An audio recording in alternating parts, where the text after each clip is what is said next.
Voilà, je vous accueille à Monterey avec Jeff Clavier et puis Nicolas Mendiara. Bonjour, bonjour. Moi d'ailleurs. C'est bien, on voit pas. Bon, tu viens t'asseoir, Loïc. Oui, il va commencer parce que je vais finir de régler la caméra. Donc on est à Monterey, c'est où ça, Jeff? Nicolas Mendiara, donc ski horizon, enfin on s'en fout. Oui. C'est un patron. Ski horizon, on s'en fout. Non, tu fais quoi? Vas-y. Allez, 30 secondes de plug. Nicolas. Je vends plein de super séjours de ski sur internet.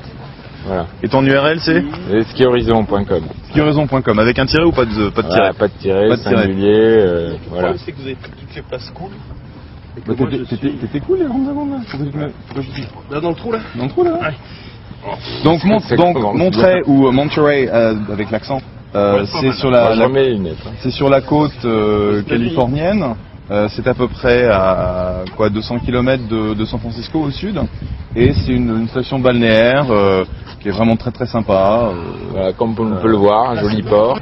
On est au bord à côté du port. Il fait très beau. C'est pour ça que c'est pas très confortable.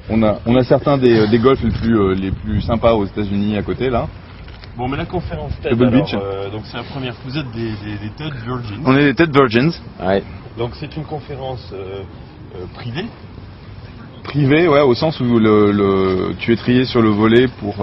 Tu demandes une invitation, on revoit ton invitation, qui tu es, ce que tu as fait, et après, si tu qualifies, on t'invite. Voilà. On t'invite à payer d'ailleurs $4 800, donc c'est bien comme invitation. C'est hors de prix. Ah oui, c'est génial. Ça les vaut parce que finalement, on a un parterre de gens exceptionnels qui sont là. C'est pas business, c'est vraiment pour. Balance les noms, vas-y. Dans le genre, France, t'as raconte, vas-y. Ouais, Tracy Chapman, Philippe Stark, Larry Page, Sergey Brin, Jeff Bezos. Ouais, mais ça, mais non, mais il arrive à la bourre, donc il est comme tout le monde. Il attend, et puis le mec il s'est pas pointé à temps, donc à la porte. Cameron Diaz, Daryl Hannah, qui est arrivé ce matin. Ouais. Il y a Bronson qui vient demain. Ouais. Et ensuite sur le contenu, donc c'est un peu. Meg Ryan. Meg Ryan. Meg Ryan. Donc c'est un peu comme Davos, c'est-à-dire qu'on parle pas de business en fait. On parle de choses qui sont importantes pour l'avenir de la planète, du monde, et ça passe en fait au travers des différents aspects de technology, entertainment, design. Donc comment est-ce que chacune des professions peut contribuer en fait à un avenir meilleur. Et c'est vrai que c'est très peu business, même si à côté de la conférence il y a beaucoup de discussions de business. Le contenu est vraiment super intéressant parce qu'on parle du futur. Pardon. Censuré. Donc l'avenir du monde. L'avenir du monde et des pigeons. L'avenir du monde et des pigeons. Comment tu vas être sérieux là? Comment sauver le monde et des pigeons? Alors moi je trouve que c'est à peu près ce qui se fait de mieux en fait des Américains et des États-Unis. Finalement c'est une concentration de tout ce qu'il y a de mieux. Ici, c'est-à-dire tous les mauvais côtés des Américains finalement pas trop là, c'est pas show-off qui a le plus de dollars, c'est plutôt comment on peut sauver le monde, comment on peut rendre le monde mieux, que ce soit à travers l'infiniment petit. Il y a beaucoup de gens, je suis impressionné par... Si regardez, on a le programme là derrière. Il y a beaucoup de gens sur la biologie, le futur de la biologie et toutes les nanotechnologies, tout ce qui est cellulaire. On a eu quand même des shows qui étaient impressionnants. Moi, je savais pas qu'on était autant en avance. Et puis il y a aussi l'infiniment grand, puisque la conférence a même débuté par une astronaute qui nous a expliqué, nous a montré des images inédites de Saturne et de Titan sur satellite. Enfin, impressionnant. Voilà, tout ça finalement c'est quand même très positif, surtout que on voit bien que les Américains sont là pour essayer de comprendre, améliorer, aller plus loin, aider dans la recherche. Et c'est ce que disait Jeff aussi tout à l'heure, c'est que quand même le truc c'est qu'il y a tellement de gens de moins de 40 ans d'ailleurs qui ont réussi ici, qui passent à autre chose en fait. C'est-à-dire que ils se disent à quoi ça sert de créer le plus gros moteur de recherche du monde, ou le meilleur, ou le eBay. Si ça permet pas d'améliorer la qualité de vie des gens, quoi. Et puis si on crève dans 10 ans, c'est ça. Il y a une pandémie. Moi je pense que l'intervention de Jeff Skoll, donc qui était un des deux fondateurs d'eBay, ce matin a été était vraiment incroyable parce que le mec en fait il est donc dans la caste des billionnaires. Le mec a dû se faire à peu près 2 ou 3 milliards sur eBay, et en fait sa décision ça a été de voir comment il a créé une fondation qui participe à beaucoup d'actions, mais une des choses qu'il a fait c'est de créer une maison de production de cinéma qui en fait va développer des projets qui ont un impact social. Et il se trouve que ce sont de très bons films, mais il y a quand même un gros impact sur... Il a produit celui de Ted, de Al Gore. Il a produit celui d'Al Gore, donc Inconvenient Truth, mais il avait également produit North Country. C'est vrai, c'était pas un super film, mais a priori il y a eu beaucoup d'impact de ce film sur le passage d'une loi sur la protection des droits de la femme, qui devait repasser aux États-Unis l'année dernière. Et c'est franchement admirable de voir un mec qui pourrait très bien se la couler douce et pas en branler une parce qu'il est suffisamment riche pour ça, ou de continuer dans le business, de se préoccuper en fait de comment est-ce qu'il peut avoir un impact beaucoup plus large. Et ça reprend un peu le thème. Je pense que sur le domaine c'est quand même Gates qui a été un pionnier avec la fondation Gates qui contribue en fait sur des aspects que ce soit économique, développement économique au niveau healthcare, comment on dit healthcare déjà, la santé. J'adore sortir un français comme ça. Ouais, comment on dit weather, c'était mon. Qui contribue en fait plus. Aujourd'hui dans le dernier podcast de Jeff, ouais, c'est regrettable. Plus que le gouvernement américain en fait, quand on regarde bien. Il contribue plus à la recherche que certains des programmes du gouvernement. Qu'est-ce qui t'a plu toi, Nicolas, d'autre alors? Ouais, bon, le créateur là, J.J. Abrams, le créateur de Alias et Lost, bon, enfin, fantastique, quoi. Bon, incroyable. Et de Michel des idées de scénario comme ça. Mais non, ça raconte son histoire de surprise là. Je trouve ça vachement sympa. Il explique qu'il y a une grosse boîte en fait pour enfants, dans lequel c'est marqué surprise et si vous ouvrez. En gros, si vous ouvrez. En gros, tu payes $15, un truc qui valait $50 dans la boîte. Et comme les surprises, vous savez, les codes là qu'on avait là quand on était gosse. Et c'était une surprise donnée par son grand-père. Et il l'a jamais ouverte. Jamais. Ouais, et donc il explique tout le. Oui, il explique que finalement toutes les séries, les scénarios, que ce soit dans les James Bond ou dans les Star Wars ou tout ce qu'on veut, vont de surprise en surprise en fait. Donc c'est les fameux cliffhangers en fin d'épisode où on essaye de garder finalement le spectateur. Et il expliquait cette technique finalement et il partait de l'exemple de la Mystery Box. Voilà, la Mystery Box. Et soigneusement qu'il gardait fermé. Surtout, ça c'est sympa, c'est-à-dire qu'il y a c'est vraiment des génies. Il y a vraiment des génies qui sont là. On parlera Stark tout à l'heure, on parlera de génie. Mais regardez le podcast avec Philippe Stark. Le podcast était super. En tout cas, pour moi, c'est un des plus émouvants qu'on a eu et que j'ai eu. Et donc, ils ont tous un truc à partager qui n'est pas du tout forcément immédiatement applicable, qui nous fait penser en fait. On aurait dû mettre la caméra. Penser ou. Les gens qui se foutent de notre gueule. Regarde la caméra qui fait la taille d'une. Non, mais c'est le fait qu'on parle français en fait qui les fait marrer. C'est pas tellement le fait qu'on se filme. Oui, ça doit être assez exotique. Je crois. Ouais. Et donc. Penser ou rêver non, en fait. Mais donc moi, tu vois, Philippe par exemple, il m'a fait vraiment réfléchir avec son histoire de si vous regardez vos pieds en bas, vous pouvez pas marcher parce que vous regardez trop en bas. Il faut regarder devant et prendre de la hauteur en fait, mais pas trop de hauteur parce que sinon. Vous tombez sur Dieu, bon, enfin après. Mais j'y pense depuis hier. Comment prendre de la hauteur? Quand tu décris les présidentielles françaises comme une espèce de sac en train de couler, dans lequel les gens se. Enfin, c'est la France qui est en train de couler, c'est pas les présidentielles. Si j'ai bien compris le message de Philippe. C'est vrai que ça nous sort bien des présidentielles, parce qu'alors ici, il y en a pas un qui en parle, ils savent même pas qu'il y a des présidentielles en France. Si, moi je sais. Oui, bon. Non, mais ça, c'est un truc que moi je ressens tout le temps. C'est rafraîchissant. À Davos, c'est on est irrelevant. Ouais, complètement. Tout le monde s'en fout, quoi. Non, mais c'est pas tout le monde s'en fout. C'est en fait les problèmes que l'on doit auxquels on doit apporter des réponses aujourd'hui, c'est des problèmes globaux, des problèmes mondiaux. C'est-à-dire que quand on parle de global warming, c'est pas un phénomène américain, c'est pas un phénomène asiatique, européen, c'est un phénomène global. Et si on fait rien, on est vraiment dans le cul, mais grave. Et ce sera pas si on est à tel endroit, on sera tranquille. Non, tout le monde va en pâtir. Et je pense que c'est la problématique qui nécessite de sortir de son quotidien, de se dire oublions les petits problèmes. C'était un peu le feeling que j'avais en écoutant le speech de John Doerr qui m'a beaucoup touché. Qu'est-ce qu'il fait John Doerr? Donc John Doerr c'est un partner, donc c'est un VC, un capital risqueur. Ah oui, nous on était courir avec Nicolas. C'est un capital risqueur, donc c'est un des plus. C'est dommage parce que c'était franchement génial. C'est un des capital risqueurs les plus puissants de la planète. Bon, il a fondé Google, il a été derrière Amazon, il a été derrière Sun. Il en a fait énormément. Et le mec, en fait, il a parlé du risque pour la planète et pour nos enfants. C'est même pas quelque chose qui sera dans 3, 4, 5 générations. C'est nos gamins qui vont en pâtir. Et le mec, à la fin, il s'est effondré, quoi. Il s'est mis à chialer parce que... Ah bon? Ouais, parce qu'il disait que... En gros, sa fille lui a dit, papa, c'est ta génération qui a créé ce problème, vous nous avez foutu dans la merde, qu'est-ce que tu vas faire pour essayer de régler le problème? Ça, c'est sûr, en fait, ça nous fait réfléchir et ça nous donne envie d'agir. C'est-à-dire que tu te retrouves assis là au déjeuner. La personne donc à gauche était une charmante personne de Sun Microsystems qui a contribué à lancer un site open source, open architecture, c'est ça, sur le design et l'architecture, le bâtiment, du bâtiment. Suite à TED l'année dernière. Voilà, suite à TED, oui, c'était partie des vœux, les vœux de TED. Et les personnalités viennent faire des vœux et en fait la communauté répond à ces vœux. Et là c'était de contribuer à la construction dans le tiers-monde, notamment, évidemment, en ne vendant pas les plans des bâtiments, mais en le fournissant en open source, comme fonctionne finalement beaucoup l'informatique avec l'open source, et appliqué à autre chose. Moi j'avais vu à Davos le même principe que Wikipédia, mais pour les biotech. C'est-à-dire que des gens se disent les médicaments c'est plus possible qu'ils soient produits soit aussi cher pour les pays du tiers-monde, on va mettre un certain nombre de formules en open source et construire là-dessus. Donc même chose pour l'architecture et le design, ils ont fait ça en 6 mois. En 6 mois, ouais. Voilà. Et la nana de Sun, je lui disais mais pourquoi vous faites ça?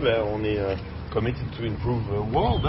Et sa réponse a été vous faites quoi? Et oui. Non, et là t'es mal. C'est vrai qu'à force, évidemment, moi je me suis senti un peu mal à l'aise de lui dire non, moi je fais des podcasts avec les copains. Ouais, mais tu fais plus que ça. T'essaies d'aider les entrepreneurs en France à se développer. Tu t'amènes Nicolas ici, donc t'as fait ta bonne action. Voilà. Tu lui as montré ce que c'était qu'un autre. Donc voilà, on a Eric Archambault qui est un des capital risqueurs les plus connus en France, qui vient nous dire bonjour. Il faut que tu prennes la caméra. Dis bonjour à la caméra, Eric. Bonjour caméra. Voilà, je vais présenter Eric. Salut Eric. Donc dis bonjour. C'est dans la boîte. Et donc qu'est-ce que tu fais toi, Eric? Ici. Oui, en général dans la vie. J'investis dans des jeunes sociétés dynamiques, performantes et qui sont là pour changer le monde. Et TED, qu'est-ce qui t'a plu là à ce jour? TED, c'est une façon assez utile de prendre 2 pas en arrière, de regarder tout ce qui se passe dans le monde de manière pluridisciplinaire et de réfléchir un peu à ce qui peut se passer après-demain et donc les implications pour les jeunes sociétés qui créent des nouveaux produits pour demain. Et je crois que tu as une action d'ailleurs, un non-profit toi-même. Ah oui, pas qu'un afro-capitaliste. Non, absolument. Fais ton NGO. Social Impact. Social Impact travaille avec des entrepreneurs sociaux, donc on ne quitte pas tout à fait le domaine de l'entrepreneuriat. Les entrepreneurs sociaux qui, dans le monde, s'attaquent à des problèmes sociaux de manière entrepreneuriale. Des gens qui ont un impact social important et qui peuvent être for profit ou non for profit. Et quel est un exemple? Un exemple, c'est par exemple en français on appelle ça une association, mais en fait c'est une société en Inde, dans le centre de l'Inde, qui travaille avec essentiellement des femmes musulmanes qui, comme on le sait, l'Inde est un des plus gros pays musulmans du monde, parce que la minorité musulmane fait à peu près 20% de la population.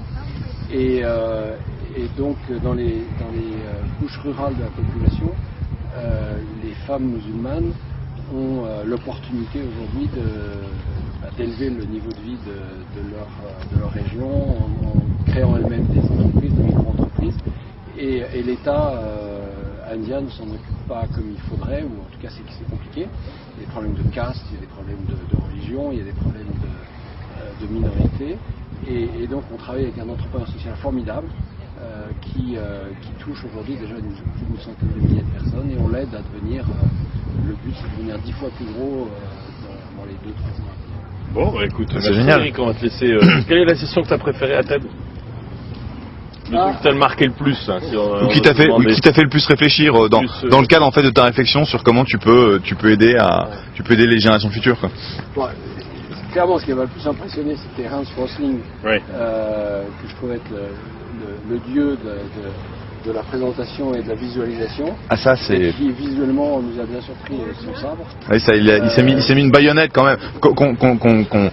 Prenez une baïonnette de 1870 de l'armée suédoise et il se l'a enfoncé dans l'œsophage. Et je pense pas que c'était pour de faux quoi. C'était pour prouver que tout était possible et que si on voulait, avec beaucoup de volonté, finalement, on pouvait changer les choses. Et ça, c'était quand même. Merci Eric, on va te laisser retourner. Sinon, le type qui m'a le plus impressionné, c'est quand même Michael Pollan, qui est ce biologiste qui tourne finalement complètement le paradigme en expliquant que c'est probablement pas nous qui avons un impact sur la flore, mais la flore qui a un impact sur nous. Et j'ai lu son bouquin récemment, donc j'étais d'autant plus réceptif à ça, un bouquin qui s'appelle en anglais The Botany of Desire. Et c'est vraiment un livre que je recommande parce que ça change complètement la vision qu'on a. Maintenant, quand je rentre dans mon jardin, je ne dis pas que je fais attention. mais tu fais attention aux fourmis. Je fais très attention à ce qui se passe quand même dans ce jardin et la façon dont les fleurs me séduisent pour arriver à en planter plus d'une espèce que d'une autre. C'est absolument passionnant. Alors vachement intéressant. Eric, merci. On te laisse repartir à table. Puis on continue de nous raconter. À tout à l'heure. À tout de suite. Allez-y, continuez. Donc, qu'est-ce qui vous a plu d'autre en fait? Ce qui me plaît beaucoup ici, c'est l'état d'esprit aussi. C'est pas uniquement la question du contenu, c'est aussi la forme. Finalement, les Américains qui sont là même si c'est des énormes stars, finalement, ça joue pas. Ça joue pas trop. Ça joue pas trop. Peut-être dans d'autres circonstances que tu connais mieux que moi ici, mais pas là. Ils ont leur badge en fait, même s'ils sont connus. Et en France, on n'aurait pas ça, on n'aurait pas les gens. Sinon, ils rentrent pas. Parce que la sécurité aux États-Unis, le type il est briefé à l'entrée, personne ne rentre sans badge, même si tu t'appelles Larry Page, tu dois mettre ton badge. Je pense qu'il y a guère que. J'ai pas vu si Clinton avait un. Il avait un badge Clinton? Il avait pas de badge quoi. Non, ok. Donc Bill Clinton n'avait pas de badge. Parce que déjà, si tu veux l'approcher pour lui mettre le badge, déjà tu prends un point des services secrets. Déjà, quand il va pisser, t'es obligé de rester dehors parce que tu peux pas rentrer avec lui. Laurence Lessig, vous étiez au speech de Larry Lessig? Écoute, donc Lessig, c'est le même speech qui sort depuis 2 ans et demi. Mais il est quand même mythique. Et franchement, j'en ai un peu ras le cul parce que il dit, c'est la première fois que je l'entendais moi. Bon, bah donc c'est une valeur. Son speech. Donc c'est une valeur parce que j'adore sa manière de présenter. Ouais. C'est un maître présentateur. C'est un maître présentateur. T'as vu le R Ah, bien sûr. Donc il met des mots. Il met juste des mots, c'est des slides PowerPoint dans lesquels. Donc c'est des slides noirs avec une fonte bien lisible et un mot. Ouais. Et en fait, au fur et à mesure de son discours, les mots vont apparaître, etc. Il est vraiment très très très bon. Mais je trouve que son discours en fait a pas changé. La première fois que je l'ai vu, c'était à Web 2.0 en 2005. Il avait une standing ovation, c'était le seul speaker qui avait une standing ovation, et c'était vraiment génial parce que c'était assez nouveau. Et là, ça fait un peu, le même, du repeat quoi. Ouais, mais bon, c'est du le plus impressionnant aussi, c'était le photographe là. Oui, extraordinaire. James Nashway. Si sans les photos, c'est dommage. Mais raconte Nicolas. Oui, en fait, il a fait des photos de la pauvreté, de guerre, de toutes les souffrances dans le monde et notamment en Afrique. Depuis 15 ans, c'est ça? Depuis 15 ans, en sillonnant le globe, en passant vraiment du temps avec les populations, et des photos qui sont absolument impressionnantes, qui nous mettent atroces. C'est la vérité, c'est la vérité. Et là, qui font vraiment réfléchir. Qui veut éveiller les consciences, et donc on voit notamment, c'était où évidemment en Afrique, mais je sais plus quel. C'était le moment où il y avait le plus de silence dans la salle. Au Rwanda, non? Au Rwanda, on voit un homme. Ou en Ouganda qui ressemble à un squelette. C'était un squelette en fait. C'était un squelette. Non, il était vivant le pauvre. Non, il était vivant. Horrible. Et en gros, il disait, si lui arrive à se déplacer, je pense que nous, on peut faire quelque chose pour la planète. Il était à 4 pattes en train évidemment, en fait, ce qu'il expliquait, c'est que le mec était pas assez fort pour se lever, mais qu'il a continué à se déplacer. Il était nu, à 4 pattes, de manière à aider les autres.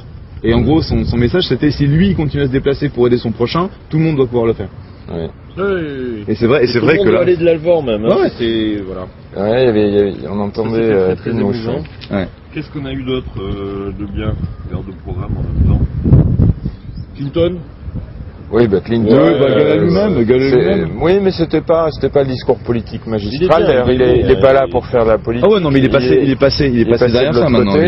Et c'est quand même un speech one way. Hein. Oui. Oui, mais bon, avec son charisme, c'était bon. Et effectivement, quand on met les chiffres en face de ce que sa fondation fait, on parle de centaines de milliers de gens qui sont aidés, sauvés en Afrique et ailleurs.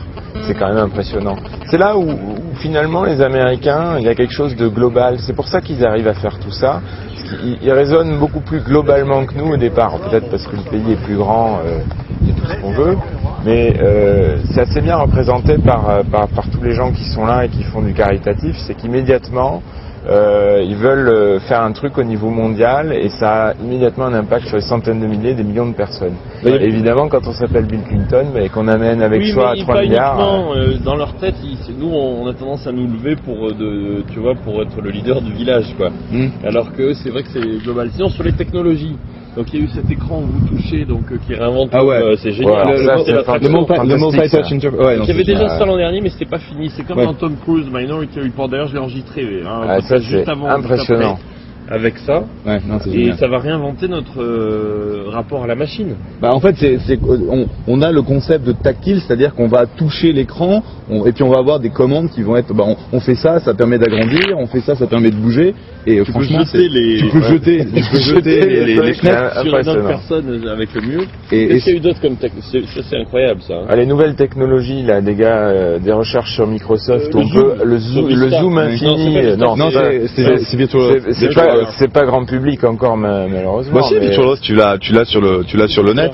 Tu l'as sur le net, c'est dispo. Ils l'ont sorti. Non, je pense que une des choses qu'il faut noter, c'est la présence des constructeurs automobiles qui montrent leurs voitures propres. Mais d'ailleurs, tous les sponsors doivent avoir une raison, j'ai l'impression, à tête pour être là. C'est-à-dire qu'ils sont tous environment friendly. Ils payent très très cher. Ils payent très très cher, mais t'as pas de Hummer, par exemple.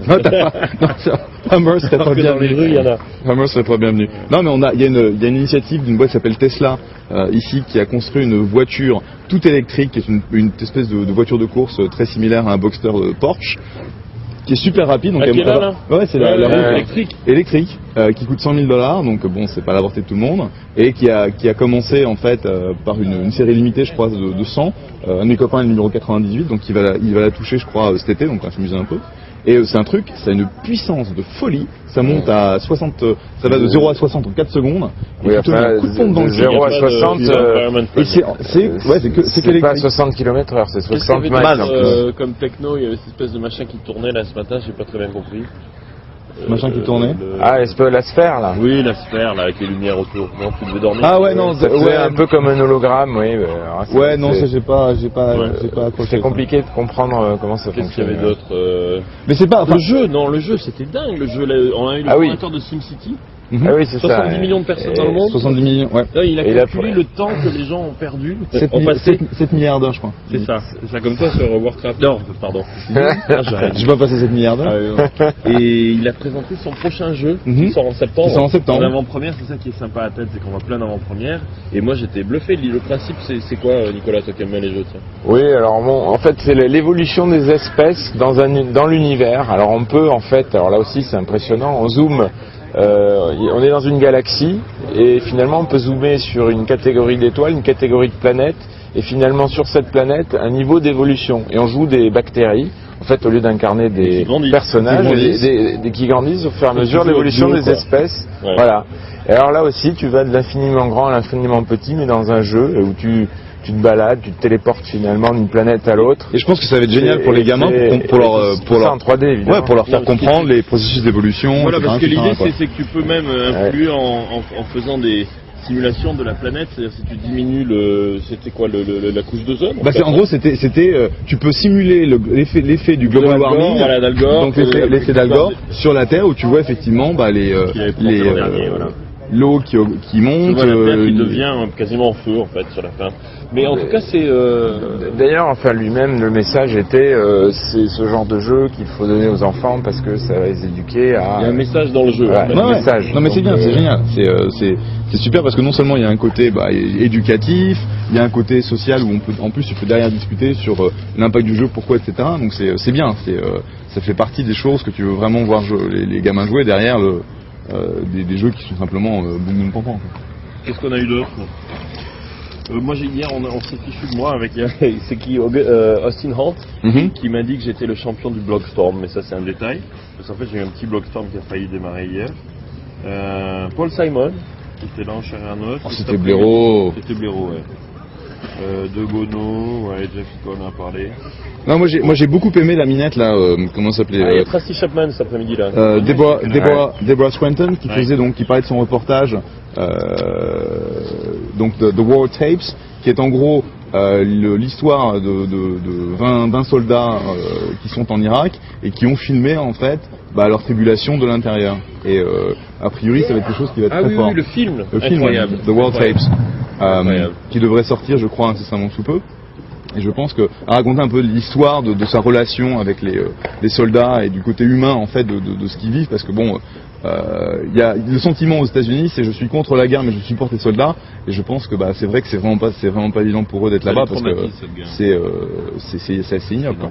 C'est ignoble. Bon, on va y retourner, non? Parce oui, parce que là on rate une des sessions intéressantes. Il est 4h du matin. Mais qu'est-ce qu'on a maintenant là? Tracy Chapman. Là, il y a d'abord tout ce qui est design, intelligent design. Ouais. On va aller voir Intelligent. Demain, on a Bronston, c'est quand même incroyable. Écoutez, on est bien conscient de la chance qu'on a et on continue du coup à vous raconter demain. Voilà. Ok.